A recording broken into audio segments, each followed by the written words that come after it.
কেমন আছো সকলে? সকলকে আমার নমস্কার জানিয়ে এখন থেকে তোমাদের সাথে নিয়ে আমার ভিডিওটা শুরু করছি। আর এখন বাজে 2:30। সকাল থেকে আজ ভিডিওটা শুরু করিনি। তা তোমরা কেমন আছো অবশ্যই জানাবে। আর আমি আছি, তোমরা তো দেখেই বুঝতে পারছো, আছি মোটামুটি। আর এইদিকে দেখো আমি রেডি হয়ে কোথায় যাচ্ছি তোমরা বুঝতে পেরেছো। আমি একটুখানি খুব প্রয়োজনে যাচ্ছি। আজকে তো মানে দরকারি আমি আর একটু বেরোতে হলো বলতে পারো।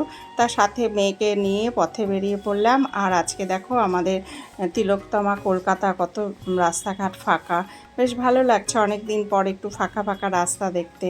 যখনই বেরোই গাড়ি ঘোড়া এত বিজি, এত লোকের মানে ভর্তি লোক সব সময় সড়কের ওপরে থাকে, ভালো লাগে না। কিছু কিছু সময় ফাঁকা রাস্তাও দেখতে বেশ ভালো লাগে। তবে এই দুপুরটার সময় এত ফাঁকা রাস্তা দেখা যায় না, যদিও খুব গরম পড়েছে। গরমের জন্য এখন রাস্তায় লোকজন একটু কমই হচ্ছে। তাই মেয়েকে বলছি, দেখ এত ফাঁকা রাস্তা বিগত মানে লকডাউনের পর বোধহয় আজই প্রথম দেখছি বিগত কয়েক বছরের মধ্যে। তা যাই হোক, এমনি করে কথা বলতে বলতে বোনের বাড়ি পৌঁছে গেলাম। বোনের পেছনে আবার একটু খুনসুটি করে লাগছিলাম। বোন সাজুগুজু করছে তাই একটু বলছি। তা ওর আবার কোমরে প্রচণ্ড ব্যথা হয়েছে, ডাক্তার বেল্ট দিয়েছে। তা আমি বলছি, এত ভারী বেল্ট পরে তোর কষ্ট হয় না? এইসব নিয়ে কথা বলছি। তা বোনকে বলছি সাজছে বলে, ও আবার বলছে, দেখুন দিদিরা আমি কিন্তু কিছুই সাজছি না। আর এদিকে দেখতে দেখতে দেখছি আমার ক্যামেরাটা একটু ডিস্টার্ব করছিল, তাই আবার ক্যামেরাটা বললাম। আর এদিকে দেখো বোনের হাজব্যান্ডও এদিকে রেডি হয়ে গেছে।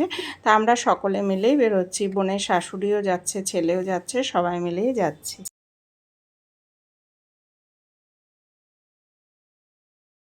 বোনের বাড়িঘর সবসময় ঝাঁ চকচকে করে, কিন্তু এখানে আমার বাড়ির সঙ্গে গুলানো যাবে না। আসলে আমার বাড়ি যতই হোক পুরনো, ফাটল ধরা, যেটা হয় পুরনো বাড়িতে যতই সাজাও দেখতে তো ভালোই লাগে না। সাজিয়ে গুজিয়ে রাখতে সকলেরই ভালো লাগে, কিন্তু বাড়ি যদি পুরনো হয় যতই সাজাবে সেটার জন্য স্ত্রী খোলে না। তাই জন্য এখন ইচ্ছেটাও মরে গেছে সাজানো।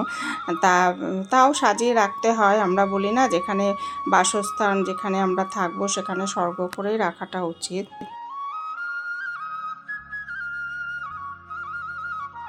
তো আমরা সকলেই পথে বেরিয়ে পড়লাম, কিন্তু বোনের শাশুড়ির পাটা ভাঙা, ওনাকে হাঁটানো হবে না, কেননা বোনের ছেলে আগেই বেরিয়ে গেছে। কিন্তু আজকে রিক্সা পাওয়া যাচ্ছে না, টোটোয় করে ওনাকে নিয়ে যাওয়া হবে। তা আমার বোনের হাজব্যান্ড আবার আমাদের সকলকেই টোটোয় করে উঠিয়ে দিল। তা আমরা সকলেই টোটোয় করে গেলাম, আর বোনের ছেলে আর বোনের হাজব্যান্ড দুজনে হেঁটে গেল।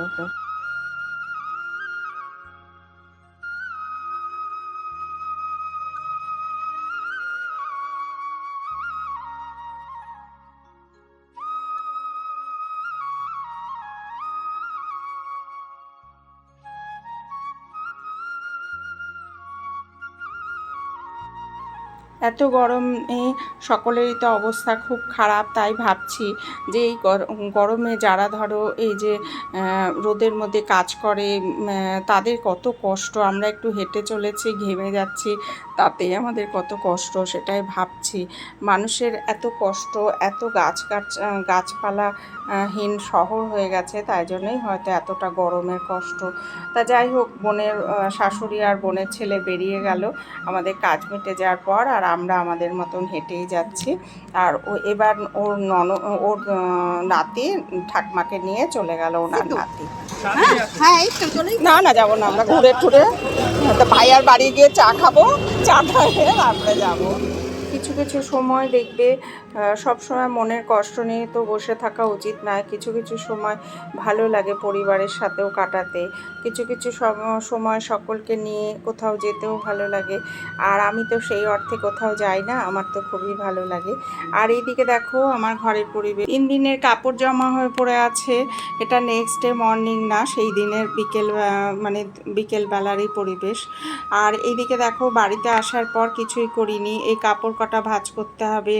আজ আজকে আর এত রাতে আর কিছু রান্নাবাড়ি করিনি, ওবেলায় তেমন কোনো রকমে খেয়ে মা মেয়ে বেরিয়ে গেছিলাম, তাই কটা মশলা ভরা পরোটা করে নিলাম, মানে একটু জিরের গুঁড়ো, ধনের গুঁড়ো, একটু লঙ্কার গুঁড়ো আর একটু শুকনো লঙ্কার গুঁড়ো।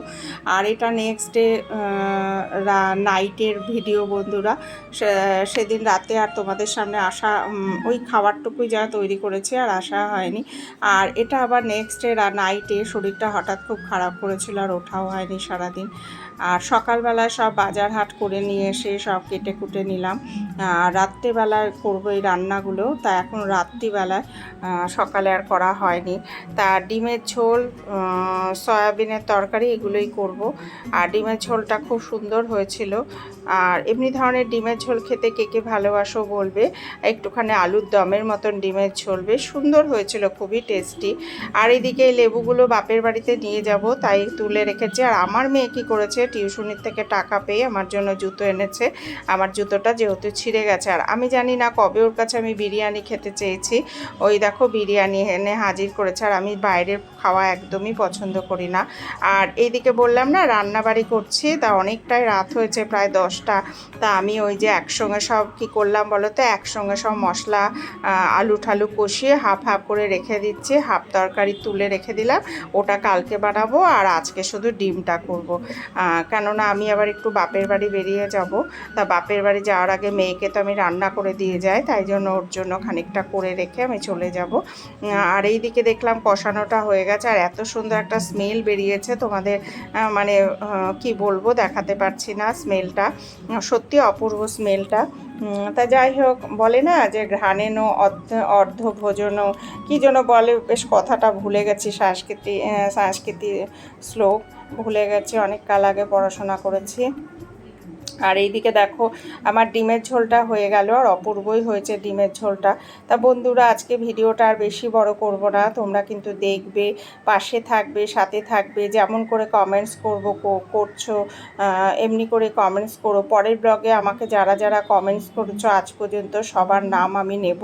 এই ব্লগে আর আমি নিতে পারছি না, কিন্তু অবশ্যই পরের ব্লগে নেব। আর তাদের অসংখ্য ধন্যবাদ যারা আমাকে নতুন সাবস্ক্রাইব করছো, আর যারা যেমন লাইক করছো কিংবা কমেন্টস করছো, কমেন্টস এমনি করেই করো, এমনি করেই তোমরা আমার পাশে থেকো, সত্যি ভালো লাগছে, তখন একটু অনুপ্রেরণা পাই। তোমাদের তো বারবারই বলি, কেউ কমেন্টস করলে, কমেন্টস যারা করছো তাদেরও অসংখ্য ধন্যবাদ এমনি করে পাশে থাকার জন্য। আর একটা লাইক অবশ্যই করো, যে করবে যেমনি করছো। আর যারা নতুন বন্ধু, সাবস্ক্রাইব করে আমার পাশে থাকার অনুরোধ রইল। টাটা।